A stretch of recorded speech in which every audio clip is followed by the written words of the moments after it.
Matius itu adalah catatan-catatan orang yang tidak dikenal yang mencatat tentang peristiwa-peristiwa yang terjadi tentang Yesus. Lalu kemudian dalam bentuk bahasa Yunani mereka membuat konsili untuk meloloskan kitab-kitab yang mereka kanon. Loloslah Matius. Padahal itu hanya surat kabar, kan begitu. Siapa yang Ya, pengantar ini singkat para sahabat. Mantep TV sudah standby. Di like, di subscribe, di share sebanyak mungkin untuk supaya mencegah sahabat-sahabat kita di luar sana tidak terpengaruh terhadap pemurtadan. Kemudian yang kau sebut Injil itu adalah Lukas, Markus, Matius, yang itu bukan Injil. Inilah kamu itu sebagai Kristen harus belajar buku-buku wartawan itu bukan Injil. Oke, ya kita gantian Bang. Kita gantian dulu Bang. Ya, memang kan dari tadi kita gantian, saya tidak bicara sendiri. Ya oke, ya.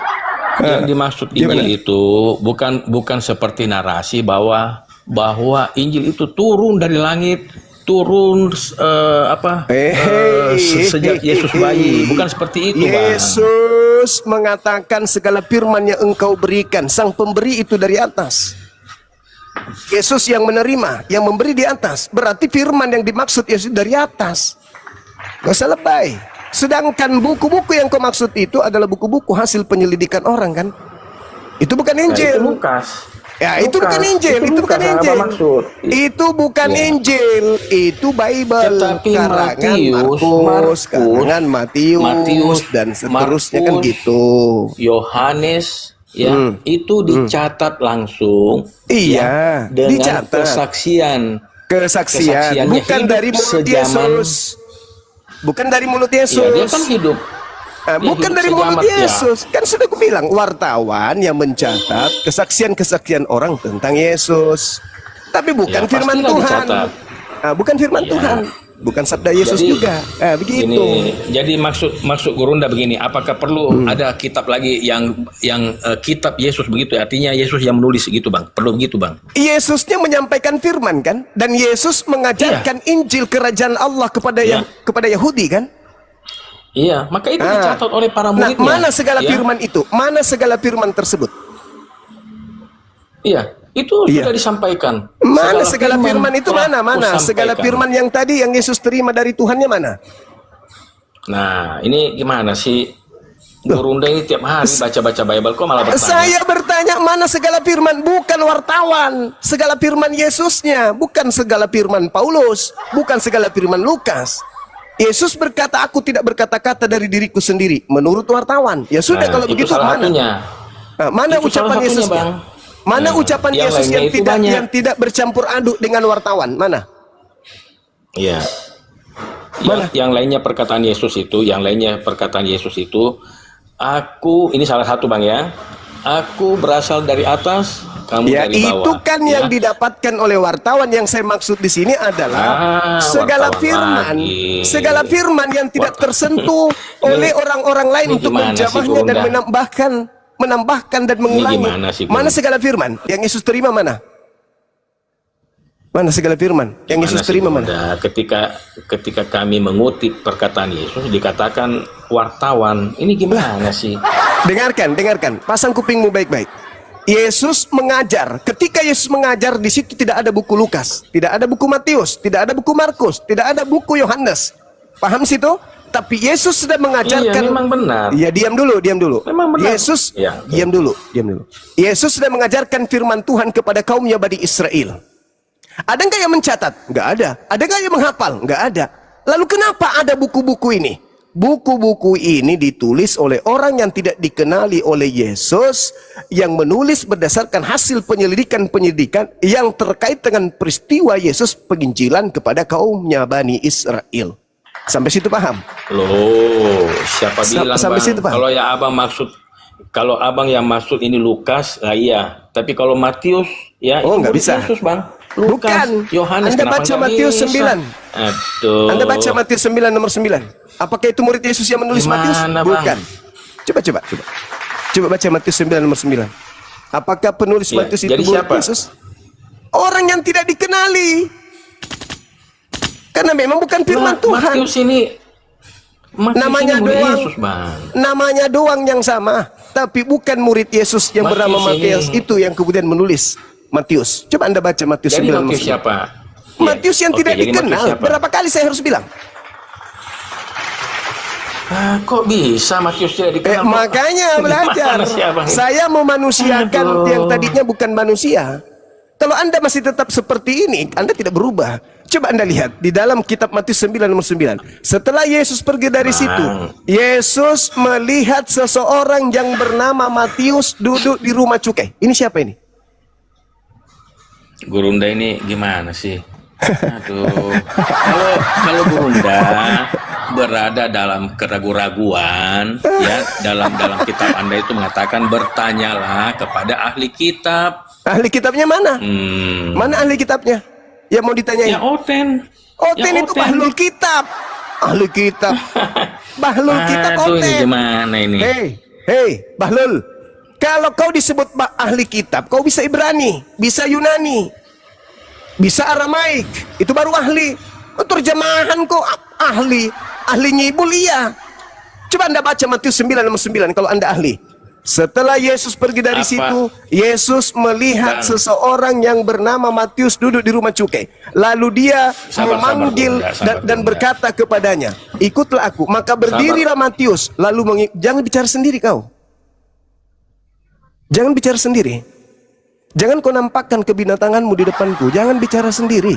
Saya kalau sedang bernarasi kau dengar. Kau sudah panggil guru, itu sudah betul. Ya. Kau tinggal kau dengar, habis itu kau tanggapi. Jangan kau ngomong sendiri. Apakah benar itu yang dikatakan Yesus? Jangan kau melemparkan kemudian barang-barang kudus kepada orang kamu. Hah? Anjing dan babi.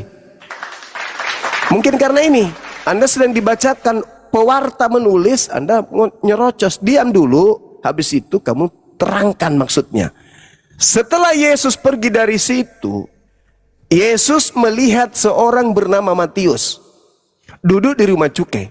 Lalu Yesus berkata kepadanya, ikutlah aku. Maka berdirilah Matius itu lalu mengikuti dia. Ini penulis atau bukan ini yang bernama Matius di sini? Coba kau jawab, silakan. Ya, ini memang sulit. Menurut kami ya Matius itulah yang Yesus, disebut bahlul kitab. Menurut guru, ya. Nah ini gimana? Yang masa kau katakan itu adalah Matius? Hah? Kalau itu adalah Matius, bukan narasinya. Setelah Yesus pergi dari situ, Matius melihatku. Masih giliran saya bicara, Bang. Masih giliran saya, Bang. Masih sabar. Aduh, dan duduk di rumah cukai, lalu dia memanggilku, ikutlah aku. Maka aku berdiri dan mengikuti Yesus. Itu kalau aku adalah Matius. Gurunda gini, silakan. tunjukkan paham teologi atau dosen-dosen teologi yang mengatakan kitab Matius itu bukan Matius murid Yesus. Tunjukkan, Bang. Hai, satu paket orang-orang Kristen itu satu paket. Satu paket orang Kristen itu pasti akan mengatakan itu Matius. Kata Yesus. Kenapa Anda bantah? Nah, saya bantah karena tidak sesuai dengan logika sehat. Saya bantah karena tidak sesuai dengan logika sehat. Enggak sesuai dengan narasi Abang. Itu yang tertulis di situ. Makanya saya katakan kamu itu bukan ahli, tapi kamu bahlul. Saya katakan kalian bukan ahli, kalian bahlul. Kalau Anda mengatakan para pendeta, para teologi, Yesus memang mengatakan kepada muridnya, yang lagi-lagi terekam oleh penulis, waspadalah kepada penyesat yang datang kepadamu dengan memakai namaku dan berkata, akulah Kristus, mereka akan menyesatkan banyak orang. Memang tugas kalian menyesatkan banyak orang. Harus digenapi itu. Coba kau pelan-pelan baca itu Matius 9:9. Pelan-pelan aja. Pelan-pelan, gunakan akal, sambungkan antara mulutmu dengan akalmu. Coba, saya diam, silakan. Justru Gurunda ini yang memutar balikkan firman. Nah itu gimana? Coba kau baca dulu. Penulis. Kamu baca dulu. Bukan Matius. Kamu baca dulu, baca Matius 9:9. Pelan-pelan kamu baca, pelan-pelan. Dibacakan aja, Bang. Soalnya kalau saya sudah baca dan kesimpulan saya itu tadi. Saya sudah baca dan kesimpulan saya penulis Matius bukanlah murid Yesus. Oke. Nah sekarang kamu mengatakan saya salah. Oke, saya izin terjeda sebentar ya. Matius 9 ayat 9 ya. Saya izin terjeda sedikit ya. Silakan. Inilah teman-teman, saudara-saudara kita ini sok cantik, sok paten gitu. Waalaikumsalam warahmatullahi wabarakatuh. Semalam Bang Yesus- Bima Yesus- terpental laporin Indonesia. Malam Baik terpental. bang, baik bang, baik Datu, baik Datu, baik. Nah, di dalam pengajaran Yesus sendiri, konon melarang muridnya melemparkan barang-barang kudus kepada anjing dan juga melemparkan mutiara kepada babi. Mereka Oke, merasa Bunda, pintar. Nah, silakan. Oke, Gurunda, saya sudah baca, ya. Tidak ada saya dapati di situ yang datanya menuliskan bahwa Matius itu adalah Matius yang lain. Gak ada, Bang. Dari mana Anda mengatakan bahwa itu Matius yang lain? Setelah Matius, Yesus pergi dari ke-12 murid situ, Yesus. ya saya baca. Setelah Yesus pergi dari situ, Yesus melihat seorang bernama Matius. Itu siapa itu Matius yang diceritakan oleh Matius, penulis Matius ini? Ya, masih murid Yesus. Siapa itu muridnya? Iya, masih murid Yesus. Yaitu Iya, Matius. siapa muridnya? Di mana di Siapa? situ dikatakan? Iya, di mana di situ dikatakan bahwa Matius itu adalah Matius yang lain? Ya ini dia Gitu, sudah Bang. bernarasi nih. Setelah Yesus pergi dari situ, Yesus melihat seorang yang bernama Matius. Iya. Lalu? Ya, kenapa dia tidak mengatakan lalu Yesus melihat aku? Nah, kalau ya oke, saya ikuti dulu Gurunda ya. Misalkan itu Matius lain ya Bang ya. Misalkan dulu Bang ya. Di mana yang dikatakan Matius yang lain itu dikatakan dia yang menulis kitab Matius, di mana Bang? Lah, ini penulisnya Gimana, Bang? berkata Yesus, penulis atau pengarang atau wartawan buku Matius sedang menulis bahwa Yesus melihat seseorang bernama Matius yang duduk di rumah cukai. Lalu Yesus berkata kepada Matius itu, ikutlah aku. Maka berdirilah Matius, Iya. lalu mengikuti dia. Ini penulisnya siapa? Matius gitu. Oh, iya. Saya paham Bang. Oh, telat Berarti dia harus menulis Yesus melihat aku begitu ya? Kalau itu adalah Begitu muridnya. ya? Iya dong. Iya. Kalau dia Ya, adalah muridnya tapi harus ini kayak ini gitu kan dong. ini kan dikisahkan dan dikisahkan itu sudah dikisah-kisahkan lagi dari beberapa orang gitu Bang ya, sampailah kepada kami. Jadi ini dikisahkan Bang ya. Itu dari penyampai itu Bang. Iya, Anda sudah benar. Kalau yang menginformasikan, yang sudah memberitakan. Sudah 20 abad yang lalu Bang ya, 20 abad yang lalu yaitu BC, before Christ ya Bang ya. Jadi itu ya penerjemahan dalam narasi ini sehingga membuat Gurunda itu tidak paham bagaimana mungkin saya sebagai penulis ya, saya mengisahkan diri sendiri Bang gitu ya. Silakan Bang, monggo Bang. Begini saudara, jangan memperbodoh diri. Kalau penulis Matius ini bukan Matius, benar perkataanmu. Makanya saya katakan, ini wartawan yang melakukan penyelidikan terkait Yesus dan muridnya yang bernama Matius. Berarti penulisnya bukan Matius.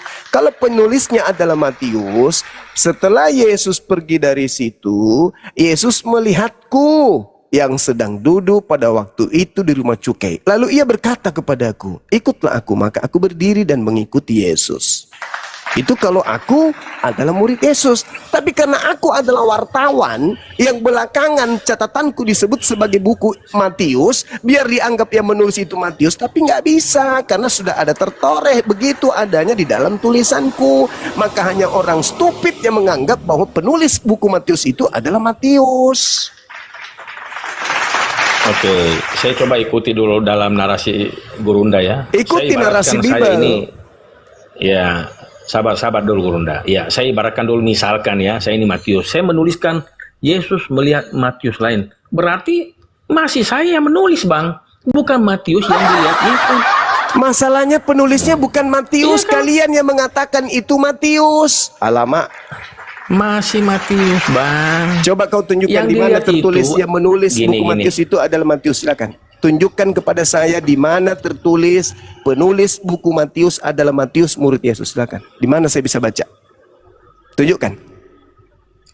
Gini Gurunda. Begini mana? Kan Gurunda mengatakan yang dilihat penulis, itu yang bernama Matius. Berarti penulis bukan dia kan, menurut Gurunda kan? Nah, yang dilihat itu Matius lain. Dan Matius lain itu menurut Gurunda adalah bukan penulis, tetapi yang menulis ini yang melihat Yesus, melihat Matius, ya itu Matius itu sendiri.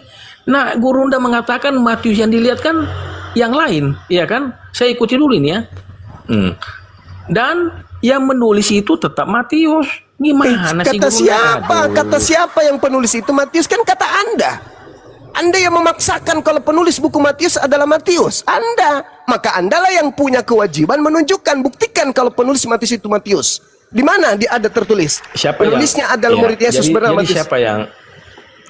Jadi siapa yang menuliskan ini, Bang? Dari tadi saya katakan wartawan yang tidak dikenal ini siapa?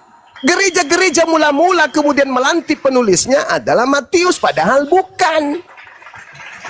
Anda yang melantiknya Matius. Padahal bukan Matius yang nulis buku Matius itu. Kalian gereja-gereja yang melantik. Oh, ini penulisnya Matius loh. Tapi sorry, orang bodoh boleh percaya. Tapi orang yang belajar tidak akan mau percaya kalau penulis buku Matius itu adalah Matius. Ya, Coba jadi tunjukkan gini, Gurunda. di mana saya bisa baca, di mana saya bisa baca dalil bahwa penulis Matius itu adalah Matius itu sendiri. Di mana saya bisa baca itu? Seperti Paulus, dari Paulus. Nah, itu ketahuan Paulus kan? Nah, sekarang mana? Dari Matius. Kan ketahuan tuh, Matius. Dari Lukas, ketahuan Lukas. Markus, ketahuan Markus. Yohanes dan Matius tidak ada yang tahu sampai hari ini siapa penulisnya.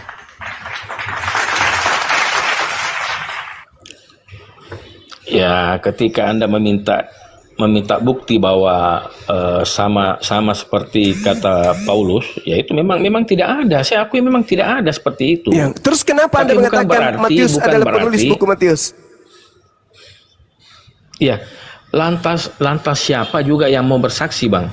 Kalau bukan tidak melihat pada saat kejadian, Bang. Karena yang bersaksi itu, Bang, orang yang melihat, ya, Iya, orang yang melihat Emang saudara pada pikir saat kejadian pada zaman itu, Bang. Sekarang oke, Bang. Abang bilang bukan Matius yang tulis. Ya, saya ikuti dulu, Bang. Berarti ini argumen bukan hanya murid Yesus yang sebagai saksi, yang sebagai yang melihat. Ini yang tidak dikenal, Bang. Ya, ini saya ikuti dulu statement Gurunda ya. Berarti orang luar yang bukan murid Yesus pun bersaksi bahwa Yesus adalah Mesias, itu adalah utusan Bapa dan membawa hakikat Elohim. Iya kan? Jadi bukan hanya kesaksian para kedua murid Yesus. Di mana Iya, kan murid-murid abang lain? kan narasi abang kan yang mencatat ini bukan Matius. Ya, saya ikuti dulu. Saya anggap saja yang pengarang yang tidak dikenal gitu, Bang. Ya, Dan itu memang- pasti memang pengarangnya, tidak Bang, hidup sejaman dengan Yesus. Kata Itu siapa? yang kami imani. Kata siapa Saya dia ikuti hidup dulu sesaman? narasi Gurunda. Kata siapa hidup sesaman dengan pastilah. Yesus? Matius ditulis tahun berapa? Bagaimana Matius bagaimana ditulis dia tahun bisa berapa? bersaksi kalau dia tidak tahu, Bang? Matius menulis tahun berapa? Ya, itu diperkirakan itu sekurang lebih sekitar tahun 70. Nah, sekarang Yesus Masehi. ketika diceritakan berkata kepada Matius tadi itu tahun berapa? Ketika ada cerita Itu melihat Yesus melihat seorang yang duduk di rumah cukai bernama Matius lalu berkata ikutlah aku, itu kejadiannya tahun berapa? ya pada tahun Masehi. Pada tahun Masehi. Itu kapan? Tahun berapa? Yang tadi 70 menulis. Terus kejadian yang ditulis itu kejadian tahun berapa? Bukan menulis, dikitabkan. dikitabkan. Iya, dikitabkan, betul, dikitabkan kan. Iya. Katanya Injil, kemudian Injil setelah jadi kitab kan ya kurang lebih tahun 70. Dituliskan itu tahun berapa dituliskan yang saya tanya? Ya, kalau dituliskan belum menjadi kitab ya Bang ya. Jadi kita sabar, kita satu-satu ini Bang ya. Kita udah satu-satu Bang. Iya. Kalau dituliskan, ya pastilah di zaman murid-murid Yesus itu hidup. Ya, bukanlah pada saat dia mati, ya Bang ya. Iya, boleh. Karena bagaimana sang penulis bisa menuliskan kalau dia sudah mati? Tetapi setelah tahun kurang lebih tahun 70 ini baru dikitabkan melalui catatan-catatan yang ditulis oleh para murid atau para rasul. Begitu Bang sejarahnya Bang. Iya. Jadi gini, yang saya tanya itu kapan ditulis, bukan kapan dikitabkan. Kalau dikitabkan itu nanti di abad keempat baru dipatenkan sesuai dengan manuskripnya. Yang saya tanya ini sekarang. Itu abad keempat baru dikanonisasi Bang. Nah, iya. Kalau pada itu saat dibuat kitab itu pada tahun 70. Pada tahun saat 70 itu ada pengkanonan, Injil, ada sabar dulu Bang.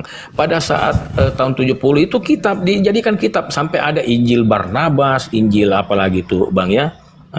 Iya, saya yang tahu, ditolak saya ya Bang paham ya. itu, saya paham. Nah, Iya. sekarang manuskrip yang dipakai, Nanti setelah abad pada saat abad keempat itu baru dikanon Bang. Ya, mana yang layak diterima, mana yang tidak layak diterima begitu, Gurunda. Nah, terus hasil pengkanonan Matius itu ditulis diperkirakan tahun berapa? Ya, pada tahun sejaman dengan Yesus lah pasti Bang. Ya, Tidak ada murid Yesus menulis di tahun Yesus mengajar. Matius itu dituliskan kisaran tahun 80-an. Itu dituliskan dari hasil apa? Dari hasil penyelidikan. Yang diselidiki apakah peristiwanya? Bukan. Yang diselidiki adalah orang-orang yang bersaksi tentang kejadian yang terjadi pada antara tahun 30 sampai 33. Nah, ketika kemudian ya, itu Anda Lukas. Itu Lukas Gurunda yang Anda maksud itu Lukas. Tapi Matius itu bukan penyelidikan, Bang. Bukan Gurunda. Matius kalau begitu, bukan lagi penyelidikan, dia mengalami. Kalau begitu tolong tunjukkan di mana murid Yesus menulis. Selama 33 tahun itu menulis Matius 1 sampai seterusnya. Di mana Yesus muridnya menulis? Di mana Yesus memerintahkan muridnya menulis? Tunjukkan. Ya, tidak ada. Terus situ, dari Bang. mana Anda mengatakan muridnya menulis pada tahun Yesus mengajar? Di mana? Ya, tidak diperintahkan. Ketika muridnya itu melihat, mengamati bahwa Yesus ini adalah benar-benar Tuhan, ya. Jadi mereka pergi mewartakan Injil, yaitu ke-12 murid itu diutus, Bang. Pergilah, jadikanlah semua bangsa muridku, baptislah mereka dalam nama Bapa dan Putra dan Roh Kudus. Ya. Jadi maksud Anda begitu, Yesus mengajar 3 tahun dan pada saat itu Matius menulis 28 bab. Gitu. Bukan 28 bab. Tapi lalu? apa yang tertulis di kitab Matius itulah yang dilihat oleh Matius dan dicatat oleh Matius, begitu juga Markus, ya, Yohanes, serta ke-12 murid lainnya. Maksudnya kan Anda mengatakan dia menulis saat Yesus pengajaran, ya kan? Berarti Yesus lagi mengajar, muridnya di belakang menulis. Selama 3 tahun itu penulis Matius menghabiskan catatannya 28 bab, begitu. Di mana itu bisa ditemukan murid Yesus menulis? Ya kan Matius itu kan terdiri dari 28 bab Matius itu. Nah, Anda mengatakan ini ditulis pada saat Yesus mengajar. Di mana diberitakan bahwa ada murid menulis? 1 orang aja. Di mana itu? Iya. Kalau para murid tidak mencatat, Bang, dari mana kita ini menerima Injil. Makanya saya katakan Dari kepada mana, saudara, Bang? saya katakan samamu, Bible itu tidak dikenali oleh Yesus. Jangankan dikenal, perintah Yesus menulis Bible aja itu nggak ada. Makanya menurut tradisi gereja-gereja, Siapa? Matius itu ditulis di tahun 80-an sampai tahun 90. Kalau penulisnya murid Yesus, berarti murid Yesusnya ini penghafal. Karena ada 50 tahun Jadi kurang gini. lebih setelah peristiwa, baru Gini. dia mencatatnya, berarti dia penghafal. Gurunda. Gurunda tadi mengutip, Yesus tidak mengenal Bible. Ya itu kalau Yesus yang metong. Yesus kami nggak metong. Dia bangkit naik ke surga. Jadi dia ada di surga, dia tahu bahwa Bible-nya ditulis. Itu dogma, Bagaimana bisa Yesus itu nggak mengenal doktrin, Bible? itu dogma, itu doktrin, itu dogma, Yesus itu yang doktrin. metong. Itu dogma, itu Yang nggak doktrin. bangkit-bangkit, Ya itu- udah, kamu nggak layak itu diskusi yang memang. nggak tahu. Kamu nggak layak diskusi dengan orang yang paham Bible memang. Kamu cocok di gereja. Kalau cuman anggapan seperti itu, Yesus nggak tahu. Mana dalilnya Yesus tahu Bible mana? Itu kan cuman doktrin doang. Karena dia kau anggap dewa, maka kau katakan dia maha tahu. Mana ada? Itu doktrin. Dan itu nggak layak lagi untuk dijadikan Dia sebagai dia akan diberikan kuasa di bumi dan di sorga. Bagaimana itu dia iblis. nggak tahu tentang dunia, Bang? Itu iblis, itu bukan Yesus. Yesus sendiri mengatakan kepadaku. Nah, itu diberikan bukan kuasa Yesus. di Itu bumi bukan dan di Yesus. sorga. Aduh. Itu bukan Yesus, Gimana itu nih? iblis, itu iblis.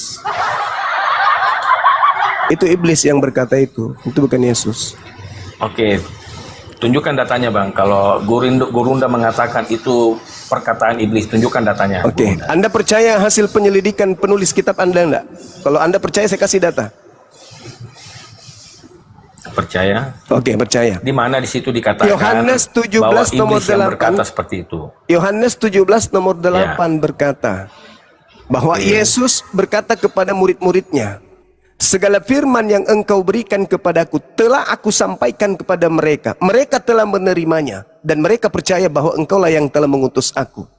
Pertanyaannya, apakah di antara seluruh firman yang Yesus sampaikan kepada muridnya ada pernyataan Yesus bahwa kepadaku telah diberi kuasa baik di langit maupun di bumi? Ada nggak Yesus pernah menyampaikan firman seperti itu? Silakan. Iya, jadi narasi di Bible itu salah, Bang. Loh, bukan narasi di Bible, ini catatan wartawan. Wartawannya mengumpulkan data, salah satu datanya adalah Yesus berkata segala firman yang engkau berikan kepadaku telah aku sampaikan. Berarti sudah disampaikan kan? Nah, di antara seluruh firman yang telah disampaikan ini, ada nggak datanya Yesus mengatakan kepadaku telah diberi kuasa baik di surga maupun di bumi? Ada nggak? Di antara segala firman ini. Ada nggak? Ada. Tunggu, Di mana saya tunjukkan di mana datanya, itu? sahabat. Ya, silakan, Iya. silakan. Oke, Silakan. sabar. Yuk,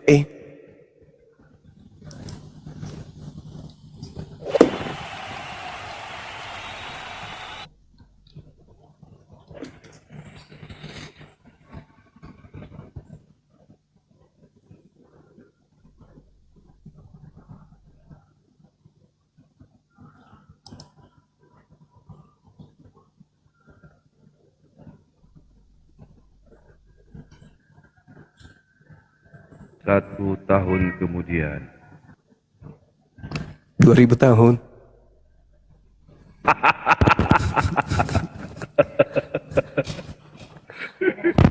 tiga 3.000 tahun kemudian,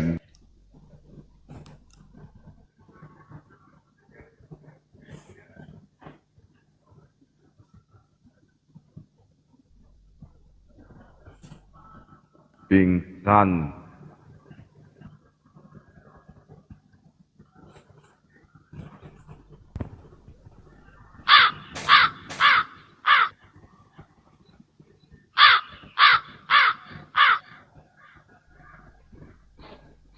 Jangan kelamaan, nanti mental.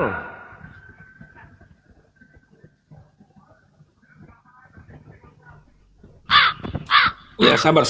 Iya, saya ambil napas dulu ini, ambil napas supaya nggak terpental ya. Sabar, Gurunda. Ya, dilanjut dulu Gurunda sambil saya mendengar ini, sambil saya mencari. Oke, baik. Jadi Yesus itu ketika bersama dengan muridnya, menurut penyelidikan nih, penulis Yohanes, kita harus hargai itu karena itu adalah data yang disajikan kemudian oleh penulis yang melakukan penelitian. Yohanes 21 nomor 24, 25. Lagi-lagi penulis Yohanes bukan Yohanes. Di situ datanya. Dia melakukan penyelidikan, konon Yesus mengatakan, segala firman yang engkau berikan kepadaku telah aku sampaikan kepada mereka. Ucapan Yesus ini, Yesus ucapkan sebelum ada kejadian penyaliban, apalagi keluar dari kubur. Dengan kata lain, jangan gengsi terhadap kebenaran. Yesus sudah menamatkan segala firman yang diterimanya dari Tuhannya untuk disampaikan kepada muridnya sebelum terjadi penangkapan. Nah, ada nggak pernyataan Yesus kepada muridnya? Segala firman, segala kuasa yang ada di langit maupun di bumi telah diberikan kepadaku. Ada nggak? Tidak ada. Justru yang melontarkan kalimat itu pada saat Yesus penginjilan di tengah kaumnya adalah iblis. Iblislah yang mengatakan segala kuasa telah diberikan kepadaku dan aku berhak memberikan kepada siapapun yang aku kehendaki. Maka ketika iblis mengakui itu, Yesus juga mengakui hal yang sama. Di mana Yesus mengatakan itu? Yohanes 12 nomor 31. Iblis adalah penguasa dunia. Jadi yang berkata segala kuasa diberikan kepadaku itu siapa? Yang keluar dari kubur itu siapa? Kata Yesus, iblisnya dilemparkan keluar. Keluar dari mana? Keluar dari perut bumi. Ketika dia keluar dari perut bumi, apa yang dia katakan? Pergilah, jadikanlah seluruh bangsa menjadi pengikutku. Siapa itu? Yesus anak Maria? Tidak mungkin. Tidak mungkin. Karena Yesus hanya mengatakan, aku diutus hanya kepada domba yang sesat dari kaumku Bani Israel. Lalu siapa yang pergi ke seluruh dunia ini? Yesus mengatakan. Gurunda. Ya, silakan. Matius 28 ayat 18 Gurunda. Ya, itu ucapan setelah keluar dari kubur. Yang saya minta, gimana? loh, Yesus sebelum penyaliban sudah menamatkan ajarannya. Datang ente membawa ajaran orang yang keluar dari kubur, yang bukan Yesus. Kan segala firman yang engkau berikan kepadaku telah aku sampaikan kepada mereka. Ada nggak ucapan itu? Oke. Nggak ada kan? Yang Nanti keluar dari ucapan kubur, itu mundur. sabar Gurunda. Yang keluar dari kubur bukan Yesus. Jadi yang Bukan. terangkat ke surga juga bukan Yesus. Yesus Bukan sudah terangkat lebih dulu. Yesus sudah terangkat lebih dulu, baru terjadi penyaliban. Gimana bisa? Kenapa Gimana bisa? bisa, Bang? Kenapa bisa? Tanggalkan Justru doktrin dan pada dogma dulu saat- supaya Anda tahu. Pada saat Yesus bangkit itu dia menunjukkan tanda paku pada tangannya pada muridnya. Karena yang dipaku itu bahwa memang ini bukan real, Yesus. Ini real. Aduh. Hei saudara, Lukas 24 yang Anda bahas Bang. ini, nomor 37. Gurunda. Yang Anda Gurunda, bahas ini tercatat Bang, yang menerima hukuman mati pada waktu itu adalah Yesus, bukan Isa Bang. Kalau Abang mengatakan Isa tidak disalib, itu lain. Ini Yesus Bang. Yesus. Anak Gurunda. Iya, ini tercatat Bang di sejarah Romawi Bang. Ini gimana Gurunda ini Bang? Nah, Sekarang begini, Anda percaya nggak dengan Yesus? percaya Bang. Percaya. Yesus mengatakan aku tidak akan mati dan Tuhan tidak akan menyerahkan aku kepada kematian, kepada maut. Anda percaya? Iya. Iya, Iya. Kapan Yesus mati? Ya, Yesus belum mati sampai hari ini. Iya. Iya. Nah, berarti yang mati di salib itu siapa? Ya, kedagingannya. Iya, masolang generasi Kedagingannya. mulai kita masuk, mulai kita bikin kolak kedondong. Oke, Ini. menurut Gurunda yang Udah- mati itu apanya? Yang mati itu apanya? Sudah Tuhannya. mulai masuk kedondong ini, kolak kedondong ini. Ya, gitu. gini Gurunda ya. Jadi yang mati itu menurut Gurunda apanya Gurunda? Menurut Yang Gurunda mati ini, menurut manusia, Gurunda dulu nih. yang mati anak manusia. Ya sudah. Nah, Apa yang saya penggantinya katakan tadi kan sama. penggantinya bukan binatang, pengganti Yesus bukan binatang. Penggantinya Yang saya memang ganti- anak manusia. Sekarang permasalahannya, penyaliban itu ada, tapi yang disalib itu adalah orang yang dikutuk oleh Elohim. Apakah Yesus dikutuk Elohim? Di mana di situ dikatakan Yesus dikutuk Bapaknya? Ya justru Dimana, itu saya Bang? bertanya, Dimana letaknya, apakah Yesus Nggak itu dikutuk? ada. Apakah Yesus itu adalah manusia yang dikutuk Elohim? Nggak ada, Bang. Bagaimana Ya, bisa dikutuk? saya ulang lagi. Datanya gimana? Apakah Yesus itu adalah manusia yang dikutuk oleh Elohim? Tidak. Nah, tidak. Berarti yang Tidak. dikutuk di atas tiang salib ini siapa? Ya. Itu bukan dikutuk, Bang. Itu bukan dikutuk, Bang, tapi dijadikan kutuk. Garumbang. Sebab ada tertulis, terkutuklah orang yang digantung di atas tiang salib. Siapa yang digantung di atas Oke. tiang salib? Itulah yang terkutuk. Oke. Kenapa Anda mengatakan tidak Iya. terkutuk? Iya, apa kesalahannya, Bang? Apa kesalahannya, Bang? Kesalahannya adalah karena menerima suap, makanya dia dikutuk. Hah? Kenapa jadi suap lagi? Kan Paulus yang mengatakan, sebab ada tertulis. Sebab ada tertulis, terkutuklah orang yang Iya. yang digantung di atas tiang salib. Di mana tertulis? Iya. Ulangan 21 nomor 22 nomor 23. Apa yang tertulis di sana? Jika ada seseorang yang melakukan dosa yang sepadan dengan hukuman mati, lalu kau gantung dia, jangan kau biarkan mayatnya semalam-malaman di atas tiang, sebab orang yang dikutuk oleh Elohim, jangan kau biarkan mayatnya menyentuh tanah yang diberikan Tuhan kepadamu. Melakukan dosa yang sepadan dengan hukuman mati, lalu dikutuk oleh Elohim. Apa dosa Yesus? Kenapa Yesus dikutuk oleh Elohim? Mana dasar pijakannya? Apakah Yesus pendosa? Tidak. Apakah Yesus dikutuk Elohim? Tidak. Lalu siapa yang dikutuk Elohim karena melakukan dosa yang sepadan dengan hukuman mati di atas salib? Yesus? Bukan. Siapa dia? Penerima suap. Apa buktinya? Ulangan 27 nomor 25. Terkutuklah orang yang menerima suap untuk menyerahkan orang benar agar dibunuh. Itu siapa? Yesus atau Yudas?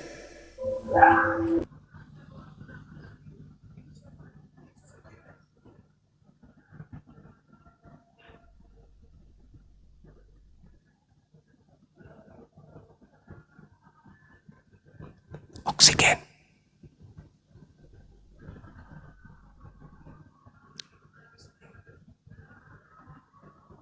Oksigen, teman-teman. Pingsan Bang.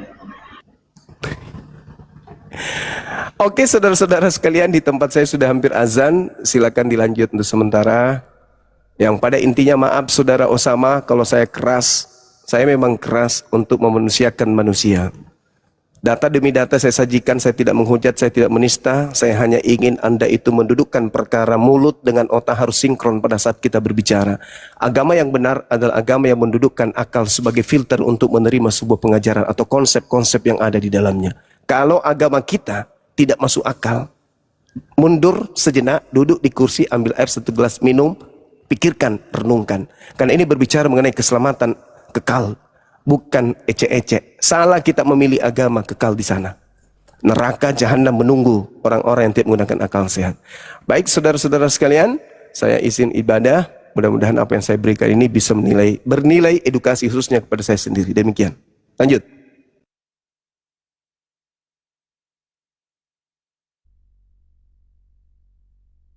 Mantap. Mana Bang Osama ini?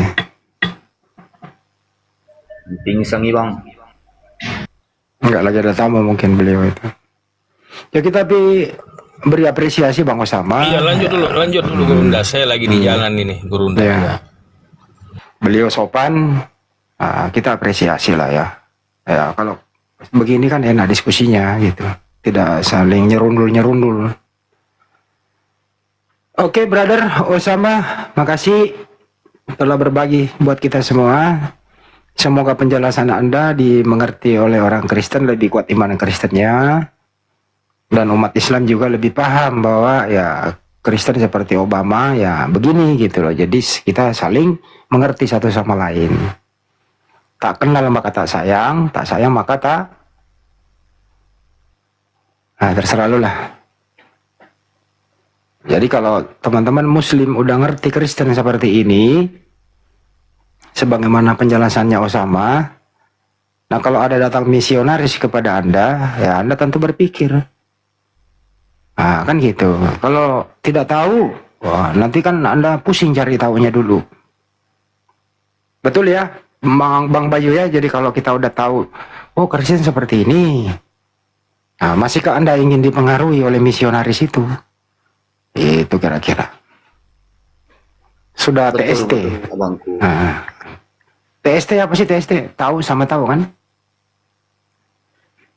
Teh susu telur lah Bang Yandi. Oh, teh susu telur. Gue baru enak tuh, teh susu telur tuh, telur setengah matang. Gor dikit gesek. Enak gitu bang, teh susu telur pagi-pagi tuh. Telur setengah matang itu ya. Telur ayam kampung apa ayam kampus? Ayam kampung apa? Gimana sih? Telur ayam kampung. Mas Bayu mah kalau ngomong suka diplesetin.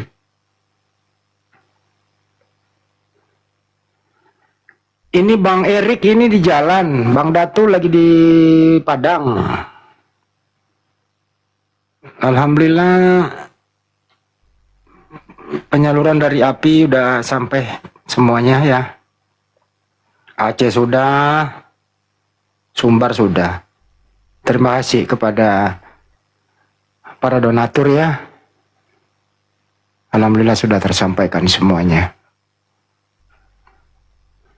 Ngomong apa ini Handi katanya ya. Ngomong lah pakai bahasa Indonesia, masa nggak ngerti tujuan saya ngomong. Semoga donatur-donatur berkah Bang, yang wasilah Amin. sampai di tempat bencana juga jadi berkah juga. Amin. Amin ya rabbal alamin Bang Andi Selebes. Lanjut Bang. Ya kalau ini kan memandang dari kemanusiaannya bang, bukan memandang agamanya apa kan gitu. Jadi bencana kemanusiaan, jangan dihubung-hubungkan dengan agama. Betul, nah. Ya kami dari Apologet Islam Indonesia hanya semampunya seperti itu. Ini juga kan uang umat. Ya hanya yang dijangkau saja. Gitu. Ya kita doakan ya, semoga cepat pulih, tidak ada lagi bencana, recovery, semangat kembali gitu ya, teman-teman di sana. Kita hanya bisa memberikan doa agar seluruh yang terkena musibah ini semoga dikuatkan dan pulih kembali, beraktivitas kembali, membangun infrastruktur. Recovery-nya itu yang paling lama bang. Perbaikan infrastruktur, pembangunan psikis manusia, traumatik dan seterusnya begitu. Itu yang lama itu sebenarnya. Kalau pertolongan kebencanaan itu kan kedaruratan yang pertama. Yang lama itu recovery-nya, terutama batin. Banyak yang ditinggalkan sanak saudara ini, yang sulit untuk dilupakan. Bang Osama, saya rasa Bang Osama keluarganya ada yang mengalami bencana di sana.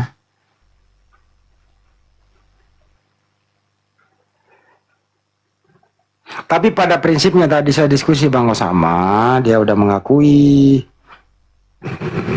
Tuhannya 3. Tadinya 2, kemudian tambah 1. Matius 3, 16, 17 tadi. Ada Roh Kudus penambahan di sana. Ini identik dengan Edis TV mengatakan Tuhan Yesus punya Tuhan. Jadi Tuhan bertuhan, kata Siku Distepu. Saya ikuti bagaimana Wak Labu menyebut Siku Distepu katanya. Siku Distepu membalas Rudi Iskariot.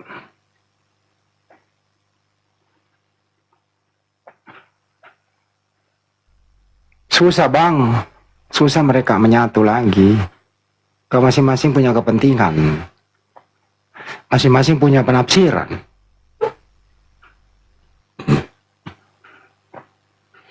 Dan kita sebagai muslim nggak bisa maksa mereka menafsirkan Bible-nya sendiri, ya silakan saja.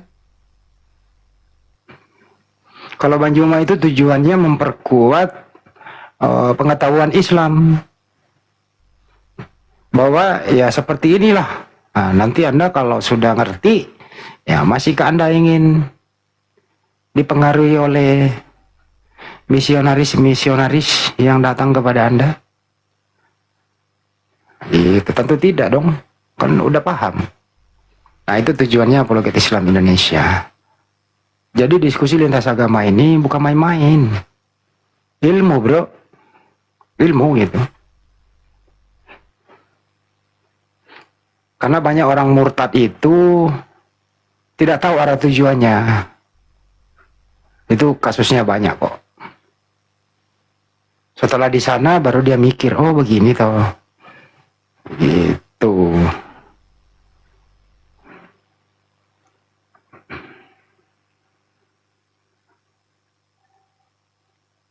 Tapi Bang Handi itu bagus tuh kita bahas mengenai baptis itu. Kan di Yahudi ada juga itu tevilah. Kalau tequila itu sama selota kalau Kristen Ortodok. Tequila itu sama dengan kita sholat 3 kali sehari kalau Yudaism. Kalau Ortodok 7 kali sehari. Kalau kita umat Islam sholat 5 kali sehari wajibnya. Itu. Wah ini si Luga kenapa nelpon gua nih? Tunggu dulu ya. Terusin dulu. Si Luga nelpon.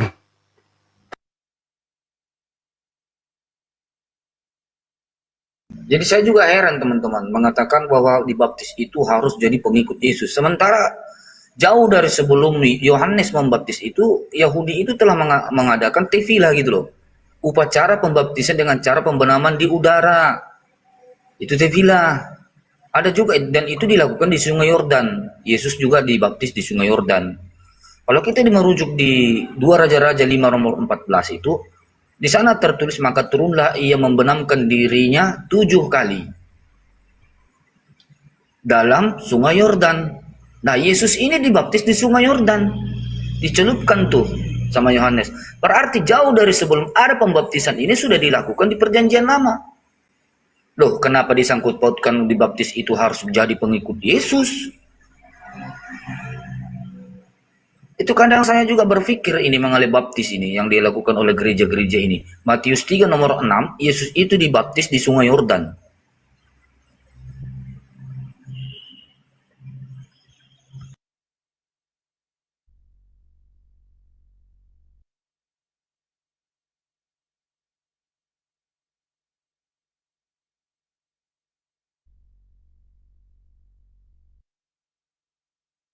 Dia nih dia di sini dulu dong. Aku lagi Siap-siap. sibuk nih. Di sini dulu Mas Bayu. Iya Bang. Jadi teman-teman, mengenai kekristenan ini, mengenai baptis itu bukan hanya sebelum itu dilakukan oleh Yohanes, jauh sebelum itu sudah dilakukan oleh orang-orang terdahulu sebelum ada Yohanes. Dan Yesus pun tidak pernah membaptis orang-orang, dia yang dibaptis. Kalau memang baptisan itu adalah penyucian dari dosa, apa dosa yang dilakukan oleh Yesus sehingga dia dibaptis? Pertanyaan di sini banyak yang timbul bagi saya sebagai mantan Kristen mengenai baptis ini. Karena setelah saya belajar demi belajar, baptis ini bukan hanya dilakukan oleh Yohanes. Tapi bapak-bapak gereja memutuskan baptis itu untuk menjadi pengikut Kristus. Cobalah kalau ada pendeta di bawah yang bisa menjelaskan ini. Naiklah.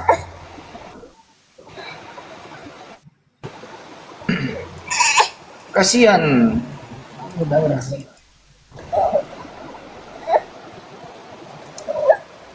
Kenapa ada suara anak kecil? Siapa ini? Anda hanya yang baru naik.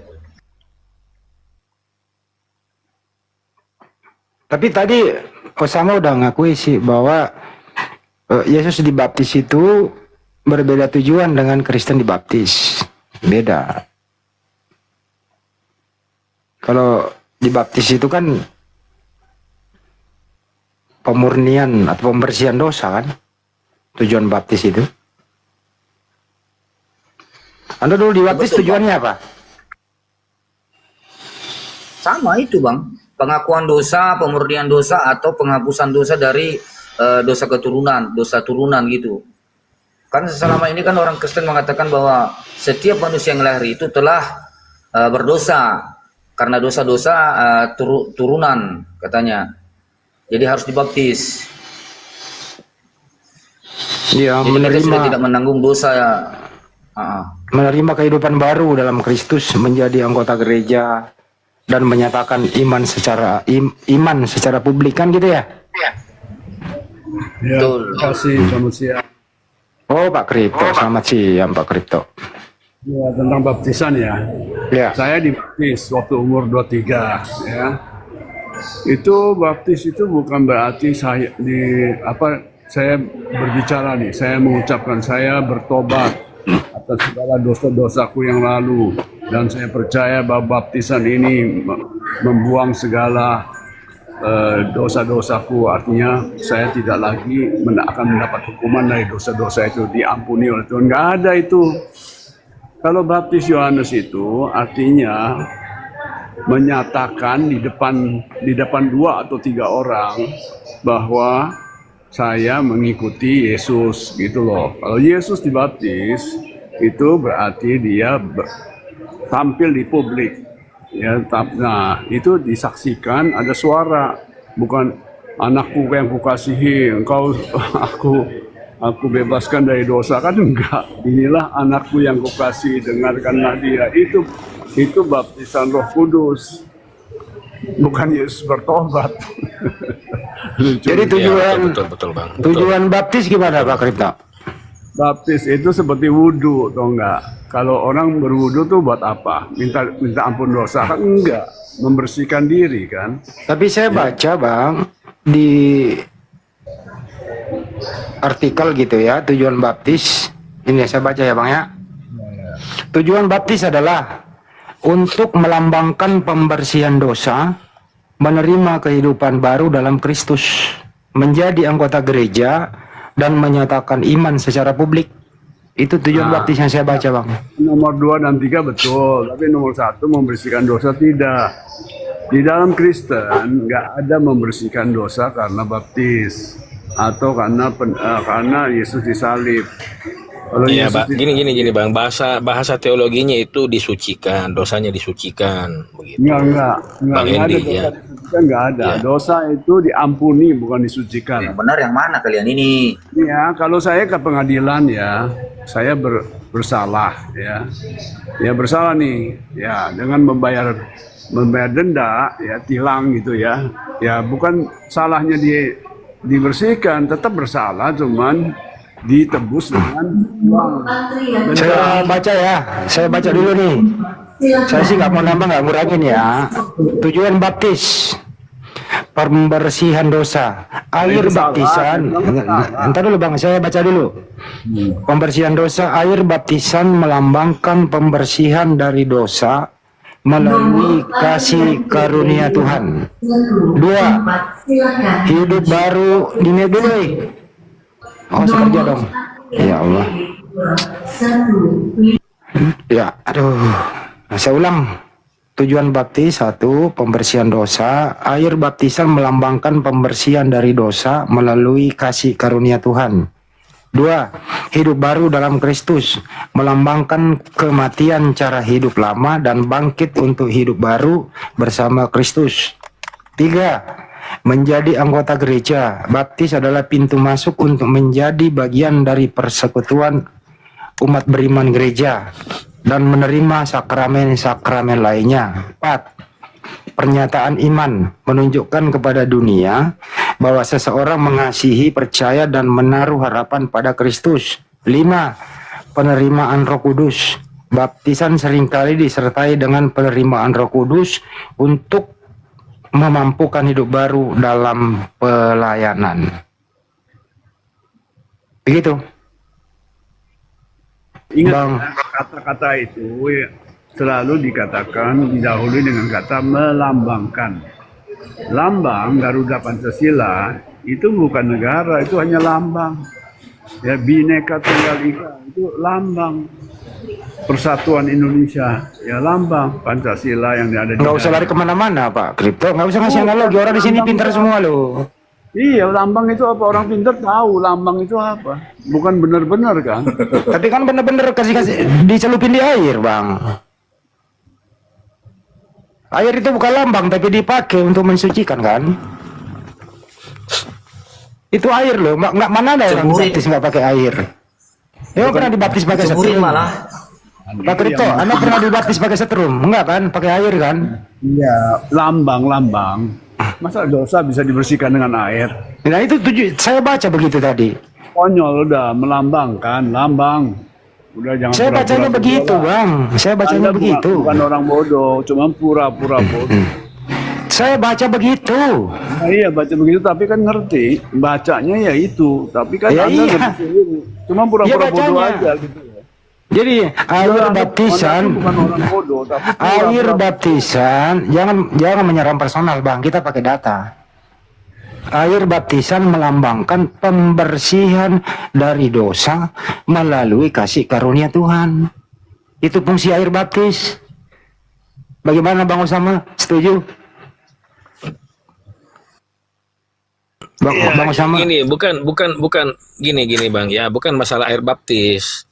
Air baptis itu di mana-mana saja Bang, ya, air laut, air sungai dalam arti air yang banyak gitu Bang. Ya, gitu.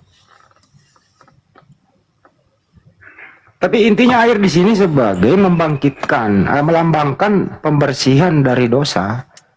Jadi air ini fungsinya lambang aja. Kalau air ini fungsinya lambang aja, berarti orang nggak perlu dicelup harus dong. ya syaratnya air itu mengalir ya walaupun di dalam kolam renang tuh airnya mengalir bukan di Ya, bak air yang di bak. banyak. Ya kan bukan di bak. Bahkan orang kalau lagi sakit ya di rumah sakit udah sakaratul maut terus dia mau ikut Yesus, dia nggak usah dicelupin di air mengalir, ya cukup diambil air itu dipercikkan gitu loh, nggak usah direndam. Loh yang benar yang mana nih? Semua Baptis yang lambang. benar yang mana? Anda jangan pura-pura bodoh lah. Itu Bang Kripto, itu Kok larinya Bang, ke kalau orang personal sudah sih? sekarat Bang, kalau orang sudah sekarat itu Bang, ya, itu sekalipun tidak dipercik, ya, yang penting kalau dia artinya dia nggak sempat lagi, itu yang penting imannya mengaku Bang. Ketika penyaliban itu Benar, Bang, yang mana mana kalian itu ini? orang yang Yang mana yang benar ini? dibaptis? Benar, saya tanya di Iman. Saya tanya kalau Iman gitu, yang Pak menentukan Obama. seseorang, bukan airnya. Saya tanya Air kepada itu Bapak sebagai Pendeta. perwujudan. Dengerin, Air itu sebagai Dia tanda dengerin menerima pertanyaannya. Yesus. dengerin. Dibaptis itu perlu air atau tidak? Wajib baptis harus ada air atau tidak? Wajib. Ya, itu sudah ketentuan Bang. Ya udah, Karena nggak berarti ada, harus pakai air. Iya. Iya. Tapi Sekarang yang itu kedua. dalam konteks, ya Yang itu dalam kedua. konteks orang, Yang dulu, Pak itu Kripto. dalam konteks orang sehat Bang. Iya, yang kedua. Ini saya Konteksnya berbicara orang sehat. Saya berbicara sehat Iya. ini. Yang kedua, Oke. dipercik atau dicelup? Dua-duanya boleh. Air wudhu tuh ya kalau Enggak, saya nggak bicara wudhu. Saya nggak bicara wudhu. Kenapa sih ini Kripto kok semakin Iya. lama semakin bloon ya? Tanya Tahu baptis dia makin wudhu. lama. Ya, kalau baptis itu Bang, yang benar itu meneladani Kok Yesus. lari ke wudhu? Apa Iya. hubungannya wudhu dengan baptis? Hebat Jangan pula kita. itu jangan nyebrang. Jadi menurut Jadi Pak Osama, gini. menurut Pak Baptis itu Osama, harus masuk ke dalam air, Bang. Bukan Jadi kalau percik. jadi- Dalam Bible tidak ada kata percik. Jadi Dalam yang Bible percik tidak ada itu- kata percik. jadi percik Salah. itu salah ya? Salah, nggak ada kata percik dalam Bible. Coba tunjukkan, yang bisa tunjukkan coba. Kata Jangan percik. saya yang nunjukin dong, banyak Kristen kok dipercik. Ya itu salah. Ya Makanya udah. tunjukin di mana kata percik dalam Bible. Ya biarlah nanti dijawab oleh orang-orang baptis percik, Ya, Bang. tapi itu Bukan saya di sini tidak mau, saya ini tidak mau di sini, saya ini tidak mau menghakimi bagi Kristen atau Katolik atau denom apapun ya. Tapi saya hanya mengungkapkan kebenaran dalam Bible. Makanya pengikut Yesus itu ikut apa yang dilakukan oleh Tuhan Yesus, itu yang dikatakan pengikut Kristus. Kalau Kristus mau dipercik, ya silakan Anda dipercik. Begitu saja singkatnya, Bang. Ya, saya bukan menginjili sini, Bang, ya. Ya, artinya menurut Anda orang yang dibaptisannya baptisan menurut Anda harus dicelup. Di luar celup tidak sah, begitu kan? Iya, itu yang diajarkan Yesus. Oke. Itu aja kok repot. Ya, saya nggak berani sini menghakimi ya. Saya nggak berani menghakimi ya. Enggak, bukan menghakimi, tapi berpendapat. Ya, Saya nggak minta menghakimi, berpendapat. bukan juga pendapat. Kembali ke Bible, kembali ke Ya, pendapat firman Tuhan. pendapat berdasarkan Bible, kan gitu. Jadi pendapat Anda berdasarkan Bible harus dibaptis, dicelup. Bukan pendapat saya lagi. Artinya coba ditunjukkan kalau ada kata percik. Jadi saya nggak mau mengatakan pendapat saya, tapi apa yang sudah dinarasikan dalam Bible itulah. Jadi jangan memakai pendapat saya, Bang. Oke. Jangan, saya nggak mau. Kan Anda yang berbicara di sini. Kan Anda yang berbicara di sini. Nah, oke. Ya, saya hanya menunjukkan Bible. Artinya, Iya. kalau Bang, ada kata percik, ya silahkan diikuti percik. Ada nggak ya, kata percik? Itu aja. Baik. Jadi menurut Bible, menurut tertulis di Bible, Anda yang berbicara berdasarkan tulisan dan pengajaran Bible, baptis yang sah itu adalah yang dicelup. Kalau tidak dicelup berarti tidak sah. Masuk ke betul? dalam air. Masuk ke dalam air. Dicelupkan masuk ke dalam air, Bang. Masa dicelup naik pohon? Ya. Masa kayak gitu Ya. juga dijelasin? Jadi kalau betul, tidak Bang, dicelup betul. tidak sah ya? Ya, tidak sesuai kebenaran. Baik. Maka itu kalau ada kata percik, siapa tahu ya. Saya nggak sempat baca ada kata percik, ya ditunjukin kan begitu. Siapa tahu ya. Ini kan Nggak ada. kita kan siapa tahu ya begitu. Yang jelas bukan saya Ini kan membuktikan. kebenaran. Saya tidak mewakili mereka mau percik mau enggak. Saya hanya bertanya kepada Anda, kan gitu. Ya, saya nggak berani mengatakan sah atau tidak. Tapi kebenaran yang diajarkan adalah masuk ke dalam air, gitu. Artinya, Itu aja, Bang. Saya nggak mengatakan nih ya. Menurut Anda yang sah itu celup atau percik? Menurut Bible, saya nggak mengatakan saya, Bang. Ya menurut Anda yang ngomong sesuai Bible. Ya, adalah masuk ke dalam air. Ini Oke. Bible yang ngomong, Ya. bukan saya. Anda yang ngomong sesuai Bible. Bible nggak ngomong. Anda yang ngomong. Iya, saya hanya membacakan apa yang dikatakan iya. Bible. Bukan saya ngomong, Bang. Saya hanya membacakan. Wih, sejak kapan Bible bisa bicara, Bang? Anda yang bicara sesuai Bible. Ya, soalnya kalau saya menghakimi Kristen, nanti kan terjadi gontok-gontokan. Saya kan nggak mau seperti itu. Saya nggak minta Anda menghakimi mereka. Nggak Saya nggak mau. minta. Tapi menurut Anda yang bicara Masa sesuai jeruk, Bible. masa jeruk makan jeruk. Dengerin, Ya, Bang. masa jeruk makan jeruk. Jadi saya nggak mau makan jeruk. Saya hanya mengajarkan jeruk. Saya ini jeruk. Saya mengajarkan jeruk, bukan saya makan jeruk. Oke, kita simpulkan. Mengajarkan jeruk supaya Bisa nggak sih? kembalilah Kita simpulkan, ke Bang. dalam Bible. Bang, Back kita to the Bible, simpulkan. gitu. Menurut Anda yang bicara, ya, Anda yang bicara nih, sesuai dengan Bible, yang sah adalah dicelup, baptis celup. Betul? Iya. Ya Iya, itu. kenapa? Udah cukup, Karena udah cukup. Tuhan, kenapa? Iya, saya harus kemukakan alasan. Nanti orang bertanya, kenapa ya? Saya harus menjelaskan. Iya, Itulah silakan. Kristen, harus mengetahui jawabannya. Jangan Silakan. asal Kristen tapi nggak ngerti apa-apa, ya kan? Kenapa? Karena Tuhanmu yang datang ke dalam dunia, ya, yang menjadi sama dengan manusia, Dia juga memberi contoh dibaptis. Dia tidak menganggap kesetaraannya dengan Allah, Dia menjadi sama dengan manusia. Iya, begitu. Ya, silakan, Oke, silakan. Iya, silakan. Jadi kesimpulannya, cek. Double suara Bang Dato. Di dulu bentar ya. Jadi menurut Osama kesimpulannya, dia yang bicara membaca berdasarkan pengajaran Bible, dia yang bicara bahwa yang sah adalah baptis yang dicelup.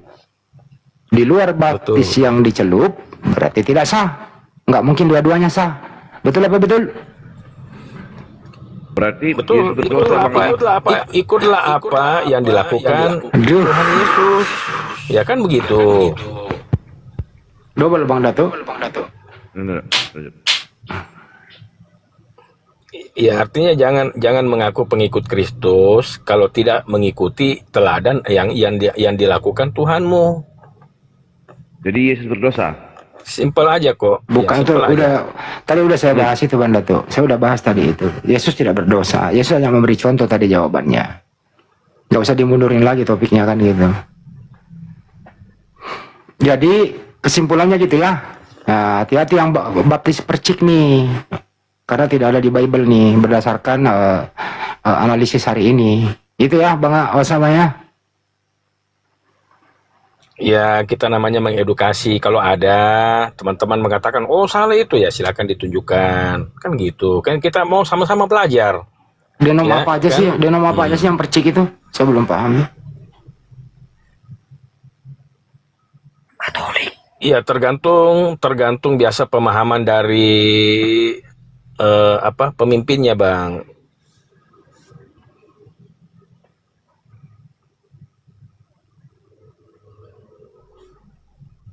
Nih, saya baca ya. Denominasi gereja yang mempraktekkan baptis percik atau aspersi umumnya adalah gereja-gereja Lutheran, Kalvinis, Katolik, Anglikan, dan beberapa gereja Protestan lainnya. Memercikkan atau menyeramkan air ke dahi. Gitu ya, kira-kira itu. Jadi gereja-gereja yang melakukan baptis percik, Katolik Roma, Lutheran, Kalvinis, Reformis, Anglikan, atau Episkopa, Metodis, gereja Kristen, beberapa denominasi Kristen seperti GMT di Indonesia juga memilih baptis percik. Ya, hampir kalau saya lihat hampir semua denom itu mempraktekkan juga percik. Artinya begini, umatnya ini yang seakan-akan ya, yang diberi pilihan. Saya mau percik aja deh, saya nggak mau bahasa, saya punya baju, nggak mau saya. Nah, kan gitu. Jadi kata pemimpinnya atau hambanya, oh iya boleh. Nah, gitu. Kenapa? Karena hambanya atau pemimpinnya ya tidak membaca, artinya tidak membaca baik-baik, artinya tidak ada kata percik dalam Bible. Artinya tidak bisa menuruti kehendak daripada jemaat, harus mengikuti kehendak daripada Bapa Elohim. Itu yang benar. Jawaban singkat atau alasan dasar teologisnya adalah mengenai baptis percik ini ya, saya bacain ya.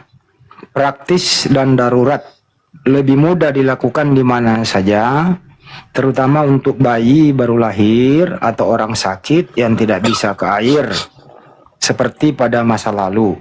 Makna teologis menekankan pembersihan dan masuknya seseorang ke dalam Kristus, bukan metode fisik pencelupan, serta merujuk pada tradisi perjanjian lama tentang percikan darah.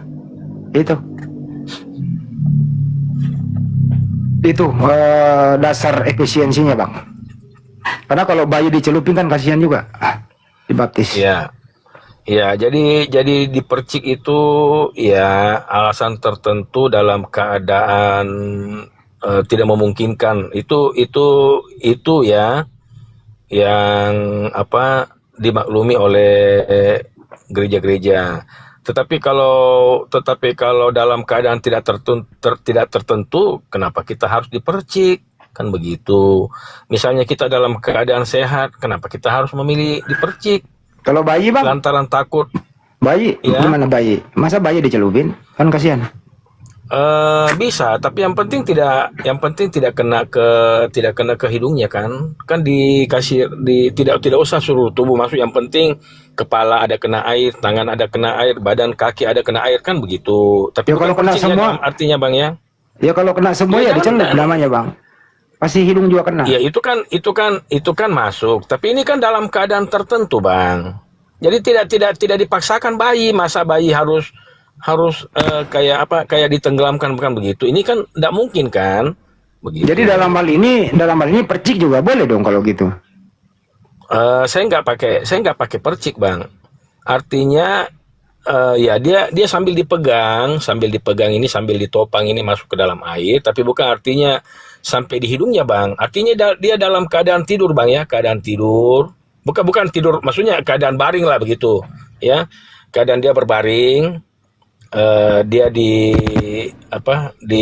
dalam genggaman tangan ini, kedua belah tangan dimasukkan ke air, jadi kakinya tenggelam, badannya tenggelam, tapi kepalanya nggak usah sampai ke hidung. Ya. Aduh, Bang Datu. Nggak perlu juga harus di kolam yang dalam-dalam, nggak perlu. Yang penting di wadah yang bisa dimasukin, itu udah bisa bagi seorang bayi, ya, begitu. Di baskom gitu. Tapi itu melambangkan. Kalau di baskom nggak mau, Bang. Tapi kalau bayi, Bang, itu melambangkan penyerahan anak, bukan baptisan pembersihan dosa. Bayi belum punya dosa. Katanya ada dosanya. Ketika dia dewasa nanti, kan dosa waris. Bayi itu ada dosa warisnya loh. Iya, itu semua orang punya. Tapi kan sudah ditebus oleh Yesus. Itu dosa waris kan sudah ditebus, Bang, oleh Yesus. Itu yang. Berarti nggak ada lagi dosa waris nih. Iya. Kalau dibahas dosa waris, berarti kita semua punya, Bang. Semua orang punya, tidak memilih suku, bangsa, golongan, Bang. Semua iya, punya. maksud saya gitu, pertanyaannya, Bang, iya. Apakah dosa waris itu masih melekat pada manusia? Masih, tapi kan sudah ditebus. Ya. Berarti kalau udah ditebus Yesus, berarti nggak ada lagi dong? Iya. Iya. Oke. Berarti Yesus juga pernah kena dosa waris dong? Ya, Yesus kan Tuhan, Bang. Gimana bisa dosa waris dia? Dia manusia kok.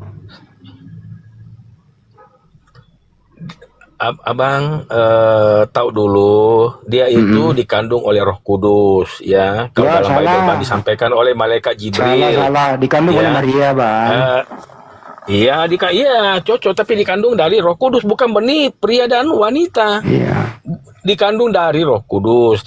Dan kalau dalam Muslim itu sesungguhnya Al-Masih Isa putra Maryam itu adalah utusan Allah, Roh Allah. Saya mau nanya dulu, Bang. Kalimatnya. Bang, yang itu mengandung Yesus itu Roh Kudus atau Maria yang mengandung Yesus? Ya. Yang dikandung dari Roh Kudus. Begini pertanyaannya, Bang. Saya nggak nanya darinya. Saya nggak nanya darinya, dari Bang. Maria. Dengerin, yang mengandung Yesus itu Roh Kudus atau Maria? Oh, yang mengandung Yesus. Oh ya, Maria, bukan Roh Kudus yang mengandung. Tapi apa yang dikandung? Iya, tapi apa yang dikandung, Bang? Dari Roh Kudus, bukan dari benih laki-laki. Berarti Roh Kudus yang masuk dalam kandungan Maria. Iya. Berarti Maria pernah mengandung Roh Kudus.